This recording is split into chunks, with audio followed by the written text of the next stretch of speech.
তবে পাশাপাশি সীমান্তে গোলাগুলি আপাতত বন্ধ হলেও এখনই সতর্কতা ছাড়ছে না রাজ্য প্রশাসন। চাপানোতরের আবহে বাজার দর নিয়ন্ত্রণে রাখতে এখনো ময়দানে রয়েছে টাস্ক ফোর্স। মুখ্যমন্ত্রীর নির্দেশ মতোই কোলে মার্কেট, উল্টোডাঙ্গা মার্কেট, মুচিবাজার সহ বিভিন্ন বাজারে ঘুরে পরিস্থিতি সরেজমিনে খতিয়ে দেখেন টাস্ক ফোর্সের সদস্যরা। যাতে কোনো দালাল হোর্ডিং করতে না পারে এই সুযোগে আমরা কিন্তু লক্ষ্য রাখবো। কোনো কালোবাজারি যদি কেউ করে তার সব জিনিস গভর্নমেন্ট সিজ করে দেবে। আমরা চাই না কেউ কালোবাজারি করুক। সংঘর্ষ বিরতি ঘোষণা হলেও চাপানোতরের আবহে বাজার দর নিয়ে সতর্ক রাজ্য প্রশাসন। আগেই কালোবাজারি ও মজুতদারি নিয়ন্ত্রণ করতে প্রশাসনকে কড়া নির্দেশ দিয়েছিলেন মুখ্যমন্ত্রী মমতা বন্দ্যোপাধ্যায়। সেই মতো দুদেশের মধ্যে আলোচনা শুরু হলেও বাজারে বাজারে ঘুরে পরিস্থিতি খতিয়ে দেখছে রাজ্যের টাস্ক ফোর্স।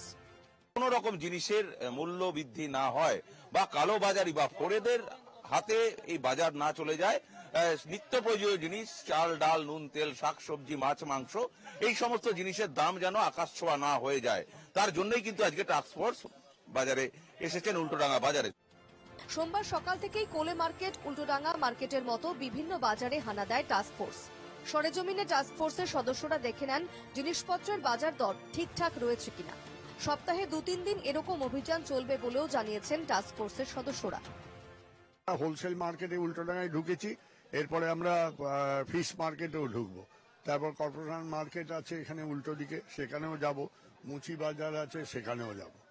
এগুলো আমরা করে বাজার এখন স্থিতিশীল, কোনো জিনিসের দাম বেশি না। পেঁয়াজের দাম সব থেকে কম, কোলে মার্কেটে আমরা দেখে এসেছি 15 টাকা কেজি, নেয়ার লোক নেই। এমনিতেই বছরের এই সময়টা সবজির দর মাত্রা ছাড়ানোর আশঙ্কা থাকে, তার উপর অনিশ্চিত পরিস্থিতিতে বাজার দর বাড়ানোর তককে তককে থাকেন বহু ব্যবসায়ী।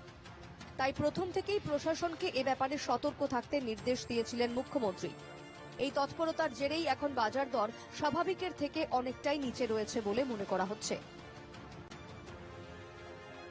সুস্মিত মজুমদারের রিপোর্ট, এনকেটিভি বাংলা।